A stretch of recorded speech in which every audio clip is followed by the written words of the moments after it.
আমাদের চোখ সবথেকে সেনসিটিভ একটা অংশ বলা যায় এবং এই সেনসিটিভ অংশের মধ্যে নানা রকম কারণে ঝুঁকি বা প্রভাব পড়ার সম্ভাবনাও কিন্তু বেশি এবং তেমনই একটা ঝুঁকির নাম হলো রেটিনাল ডিটাচমেন্ট। এবং আপনার ক্ষেত্রে, আপনার পরিবারের ক্ষেত্রে বা এমনকি আপনার সন্তানের ক্ষেত্রেও এই রেটিনাল ডিটাচমেন্টের কি প্রভাব বা কি ঝুঁকি থাকতে পারে বা কোন কোন ক্ষেত্রেই বা থাকতে পারে সেটা আপনাদের আজকে জানানোর চেষ্টা করব। এবং আমার সাথে এই মুহূর্তে সেটা জানানোর জন্যই বলা যেতে পারে রয়েছেন eye specialist and retinal surgeon doctor Barun Dutta. প্রথমেই আপনাকে এস নিউজের পর্দায় স্বাগত। আজকে খুব গম্ভীর একটা বিষয় নিয়ে আমি বসেছি আপনার সাথে, যে রেটিনাল ডিটাচমেন্ট বললাম। তো সাধারণ মানুষের মধ্যে প্রথমেই শব্দটা শোনার পরে মনে হতেই পারে যে রেটিনাল ডিটাচমেন্ট আসলে কি, তো একটুখানি যদি বলে দেন। রেটিনাল ডিট্যাচমেন্ট সত্যিকারের একটা ভয়ঙ্কর ডিসঅর্ডার। আমাদের রেটিনার 10 লেয়ার স্ট্রাকচার, তো সেটাকে দুটো ভাগে ভাগ করা যায়। একটা হচ্ছে রেটিনার sensory layer of the retina, আর একটা হচ্ছে রেটিনাল পিগমেন্ট এপিথেলিয়াম। এই দুটো ভাগে 10টা লেয়ারকে একসাথে স্কুইজ করা যায়। এই সেন্সারি রেটিনা যখন পেছনের লেয়ার থেকে উঠে যায়, নিজের জায়গা থেকে সরে যায়, তাকে বলা হয় রেটিনাল ডিট্যাচমেন্ট। এই উঠে যাওয়াটা কেন হয় এর বিভিন্ন কারণ আছে। যেমন ধরুন, আজকে এইটা হচ্ছে নিচের লেয়ার, এটা ওপরের লেয়ার, এটা নর্মালি এরমভাবে অ্যাপোজ থাকে, কিন্তু কোনো কারণে এখানে যদি একটা ছিঁড়ে যায় ওপরের লেয়ারে, এই পাশে আমাদের যে জেলি থাকে ভিট্রিয়াস বলে, সে ভিট্রিয়াস থেকে ফ্লুইড অংশ এর মধ্যে দিয়ে ঢুকে এর মাঝখানে সিপ ইন করে এটাকে উঠিয়ে দেয়। This is called retinal detachment. এটা হলে আস্তে আস্তে যদি বাড়তে থাকে, মানুষের ভিশন একদম চলে যায়। মানে রেটিনাল ডিটাচমেন্ট আসলে কি সেটা বললেন, কিন্তু এই হবার পেছনে কি কারণ রয়েছে বা কি কি কারণ থাকতে পারে? বিভিন্ন বয়সের মানুষের মধ্যে ডিট্যাচমেন্টের কারণ বিভিন্ন রকম হয়। একটা হচ্ছে ইয়াঙ্গার, কম বয়সী পেশেন্টদের মধ্যে তাদের রেটিনাল ডিট্যাচমেন্ট বেশিরভাগ ক্ষেত্রে মায়োপিক পেশেন্ট, মানে যাদের মাইনাস পাওয়ার থাকে, ডেভেলপমেন্টাল মায়োপিয়া আমরা বলি, তাদের ক্ষেত্রে হয়। অনেক সময় মায়োপিয়া না থাকলেও হয়। কীরকম? তাদের রেটিনা জেনারেলি থিন হয়, পাতলা হয়, এবং এক এক জায়গায় পাতলা হতে হতে রেটিনাটা ক্ষয়ে যায় এবং রেটিনার মধ্যে একটা ফুটো অ্যাপিয়ার করে। তো এইটা মাইনাস পাওয়ার পেশেন্টদেরও হতে পারে, আবার নর্মাল পেশেন্টদেরও রেটিনা পাতলা হতে পারে। এই ফুটোটার মধ্যে দিয়ে ভিট্রিয়াস থেকে ফ্লুইড সিপ করে ডিট্যাচমেন্ট করিয়ে দেয়। সেকেন্ড হচ্ছে, এই ইয়াঙ্গার পপুলেশন অথবা ওল্ডার পপুলেশনের কমন কজ হচ্ছে traumatic retinal detachment, injury related retinal detachment. এটা ক্ষেত্রে যে আঘাতটা চোখের মধ্যে লাগে, একটা বল এসে লাগলো বা একটা অবজেক্ট এসে আঘাত করলো, সেইটা রেটিনার মধ্যে একটা ছেদ সৃষ্টি করলো, সেই ছেদ দিয়ে একইভাবে ভিট্রিয়াস ফ্লুইড সিপ ইন করে ডিট্যাচমেন্ট করিয়ে দেয়।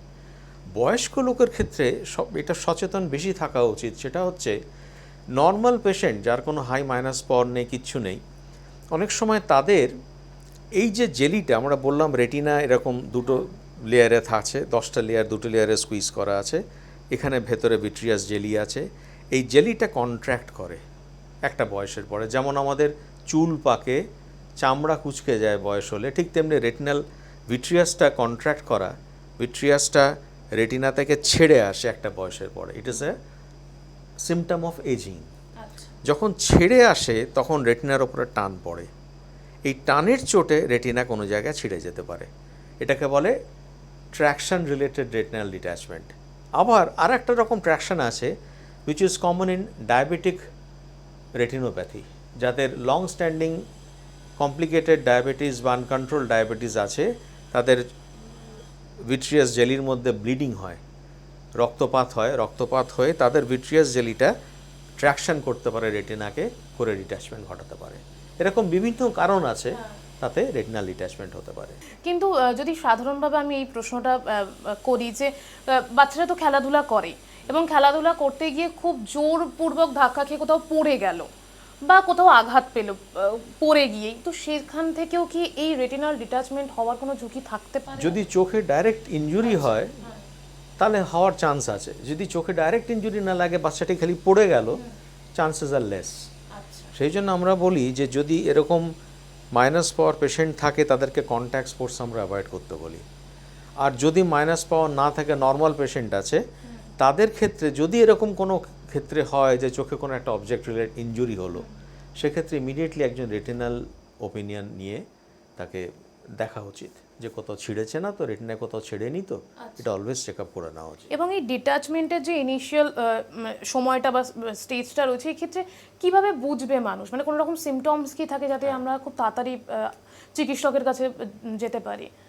একটু অ্যাডভান্সড হলে বুঝতে পারে যে একটা ফিল্ড অফ ভিশন, আমাদের চোখের এই ফিল্ড অফ ভিশন, তার মধ্যে একটা কালো এলাকা, তার মধ্যে একটা অন্ধকার এলাকা, হ্যাঁ, যেন একটা ঝুলের মতো কিছু ঝুলে আছে। কিন্তু আর্লি স্টেজে খুব ইন্টেলিজেন্ট পেশেন্ট যদি হয়, সে বুঝতে পারতেও পারে যে অল্প যখন জল জমেছে, যে যেন মনে হচ্ছে এই পুরো জায়গাটার মধ্যে এরম একটা জায়গা একটা কালো হয়ে আছে বা এরম জায়গা একটা কালো হয়ে আছে, বুঝতেও পারে। আর যেটা বয়স্কদের ক্ষেত্রে ট্র্যাকশনাল ডিট্যাচমেন্ট বললাম, তার একটা খুব ইম্পর্টেন্ট সাইন আছে, এটা শুনবেন আপনারা। আমরা বলি যে ফ্লোটার্স অ্যান্ড ফ্ল্যাশেস, যদি কোনো পেশেন্ট বিদ্যুতের চমকের মতো চোখে দেখেন বা কালো কালো কিছু পোকার মতো ভেসে যাচ্ছে চোখের সামনে দেখেন, তো তাদের retina check up is mandatory. আচ্ছা, এবং আপনি কারণ মানে এই যে সিমটমসগুলো এটা নিয়ে কথা বলছিলেন, ওই সিমটমস থেকেই তো আমরা সবসময় যে কোনো সমস্যার ক্ষেত্রে ডাক্তারদের কাছে যাই। তো সেখানে এই যে চিকিৎসা শুরুর যে ব্যাপারটা, সেখানেও কি প্রথমেই যদি আমরা এই চিকিৎসার ক্ষেত্রে ইনিশিয়েটিভটা নিতে পারি, তাহলে কি পরে গিয়ে ঝুঁকিটা কমতে পারে? 100বার। প্রথমে যখন খুব অল্প ডিট্যাচমেন্ট থাকে বা যদি জাস্ট ফুটোটা হয়ে থাকে, ডিট্যাচমেন্ট হয়নি, সেক্ষেত্রে সিম্পল লেজার থেরাপি করলে পেশেন্ট ঠিক হয়ে যাবেন। কিন্তু যত ওটা অ্যাডভান্সড হবে, যত বেশি ফ্লুইড জমবে, তত আমাকে একটা মেজর সার্জারির দিকে যেতে হবে।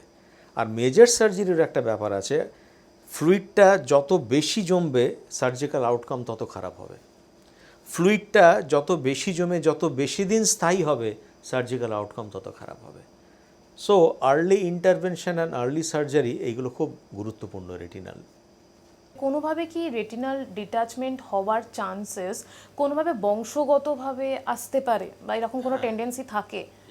আমরা দেখেছি রেটিনাল ডিট্যাচমেন্ট খুব হাইলি হেরিডিটারি হয়। আচ্ছা, বাবা মা ডিট্যাচমেন্ট হলে সেই পেশেন্টদের, তার ছেলে মেয়েদের যদি কোনো মাইনাস পাওয়ার নাও থাকে, তাদেরকে আমরা বলি একটা পিরিয়ডিক ইন্টারভ্যালে রেটিনা চেক আপ করে যাবেন আপনি। যেমন গ্লকোমা বলে একটা ডিজিজ আছে, খুব বেশি বংশানুক্রমে দেখা যায়, ঠিক তেমনি ডিট্যাচমেন্টও খুব বেশি বংশের মধ্যে প্রতিফলিত হয়। আমরা কিছুক্ষণ আগে চিকিৎসার যে ধাপগুলো সেগুলো নিয়ে কথা বলছিলাম, কিন্তু চিকিৎসা যত তাড়াতাড়ি শুরু হবে তত তাড়াতাড়ি কিওর বা মানে সহজভাবে কিওর করাটা সুবিধাজনক হবে। কিন্তু সবসময় তো সিচুয়েশন সমান হয় না, অনেক সময় হয়ে যায় গাফিলতির পরিমাণের থেকেও বেশি সিচুয়েশন আমাদেরকে হয়তো দেরি করিয়ে ফেললো, কোনোভাবে বুঝতে পারলাম না। এই সবটা মিলিয়ে এই যে একদম অ্যাডভান্স স্টেজে গিয়ে যদি ধরাটাও পড়ে, সেখানে কি দৃষ্টিশক্তি একদম হারিয়ে ফেলার কোনো চান্সেস থাকবে না? কিওর আমরা করতে পারি, অস্ত্রোপচার হোক বা যেভাবেই হোক ট্রিটমেন্টের মাধ্যমে? বিগত 30 থেকে 40 বছরের মধ্যে রেটিনাল সার্জারির অনেক অনেক উন্নত হয়ে গেছে এখন, এবং সেই জন্যে লেট কেসগুলো বা অনেক দিন ধরে থাকা কেসেও সার্জারির পরে বহু ক্ষেত্রে, বেশিরভাগ ক্ষেত্রে আমরা তাদেরকে কিছু দৃষ্টি পেশেন্টকে দিতে পারি। হ্যাঁ, কিন্তু কিছু ক্ষেত্রে অফকোর্স ফেলিওর হয়, ডিট্যাচমেন্ট 100% সাকসেসফুল কখনো হয় না। তো সেই জন্যে এখন এত উন্নত হয়েছে রেটিনাল সার্জারি, সেই জন্যে আমার অনেক কেসই দেখা আছে যে জটিল কেস বা বেশি দিন প্রলম্বিত যে কেসগুলো হয়েছে, সেগুলো তো আমরা মোটামুটি ভালোই রেজাল্ট পাই। কিন্তু কমপ্লিকেশনস বাড়ে, আর সবসময় একটা জিনিস হচ্ছে রেটিনাল সার্জারি অনেক সময় একবারে ঠিক নাও হতে পারে, রিপিট সার্জারি লাগতে পারে, 2বার 3বার অবধি সার্জারি। তার মানে এই রিপিট সার্জারির প্রসঙ্গ যখন আসছে, তার মানে আমার যখন একবার সার্জারি হচ্ছে এই সমস্যার ক্ষেত্রে, তার মানে আমাকে চেক আপের মধ্যে থাকতে হবে, ট্রিটমেন্টের মধ্যে থাকতে হবে। একেবারে আমি কিওর ভেবে ফেলে পুরো ব্যাপারটাকে মানে বেরিয়ে আসলাম, এরকম করলে হিতে বিপরীত হতে পারে। একদম, আপনাকে রেগুলার চেক আপ যেরকম ডাক্তারবাবু বলবেন সেরকম পিরিয়ডিক চেক আপে থাকতে হবে for a prolong period of time, কয়েক বছর, নট দ্যাট যে 1 বছর 2 বছর, হয়তো 5 ইয়ার্স আচ্ছা, চেক আপের মধ্যে থাকতে হবে। আর ডেভেলপমেন্টাল যাদের বললাম বাচ্চাদের, ওদের তো যাদের ক্ষেত্রে, যাদের মায়োপিক আছে বা যাদের রেটিনাতে হোলস আছে, বা আমরা আরেকটা বলি রেটিনাটা যে পাতলা হয়ে যায়, ওখানে ল্যাটিস ডিজেনারেশন বলা হয়, এইসব থাকলে তাদেরকে তো বছরে একবার তো বটেই, অনেক সময় 6 মাসে একবার চেক আপেও থাকতে হয় টিল আ সার্টেন এজ। আচ্ছা, আচ্ছা। এবং তার মধ্যে যদি আমরা দেখতে পাই যে সেই হোলস বা সেই সেই পাতলা জায়গাটা থেকে ডেঞ্জার হতে পারছে, যেমন ওই হোল যে চারিদিকে একটু একটু জল জমছে, সেক্ষেত্রে আমরা ডিলে করব না, তাকে লেজার করে আটকে দেবো। আচ্ছা, চিকিৎসা বিজ্ঞান উন্নত হয়েছে এবং সেক্ষেত্রে সব জায়গাতে কিন্তু তার আলো পড়েছে, তেমনভাবেই চোখের ক্ষেত্রেও এই যে কোনো সমস্যাই হোক না কেন সেখানে কিন্তু রেটিনাল ডিট্যাচমেন্টের ক্ষেত্রেও আমাদের চিকিৎসা বিজ্ঞান উন্নত হয়েছে, তো কোনোভাবেই ভয় পাওয়ার কোনো কারণ নেই। তো অসংখ্য ধন্যবাদ আপনাকে। আমি শুরুতেই বলছিলাম খুব গম্ভীর একটুখানি বিষয় নিয়ে কথা বলবো, কিন্তু মানুষের সব বিষয় জানাটা খুব দরকার, তার জন্যই আজকে এই আলোচনা। এতটা সময় দেওয়ার জন্য আপনাকে অসংখ্য ধন্যবাদ। আমি রেটিনাল ডিট্যাচমেন্ট নিয়ে ডক্টরের সঙ্গে কথা বলছিলাম।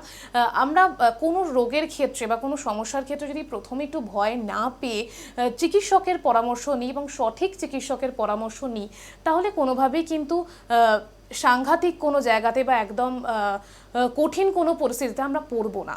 তো শুরুতে আপনাদের কাছে এই বার্তাটাই রাখার চেষ্টা করব, যেই সমস্যাতেই পড়ুন না কেন, যখনই বুঝতে পারছেন একটু সমস্যা হচ্ছে, নিকটতম সঠিক চিকিৎসক বা পরামর্শদাতার সঙ্গে যোগাযোগ করুন, আপনি নিশ্চয়ই কিওর হয়ে যাবেন, কারণ আমাদের চিকিৎসা বিজ্ঞান কিন্তু সেই জানান আমাদের প্রতিনিয়ত দিয়ে যাচ্ছে। আগামী সমস্ত আপডেটের জন্য চোখ রাখুন এস নিউজের পর্দায়। ক্যামেরায় অশোকের সাথে রিয়ার রিপোর্ট, এস নিউজ।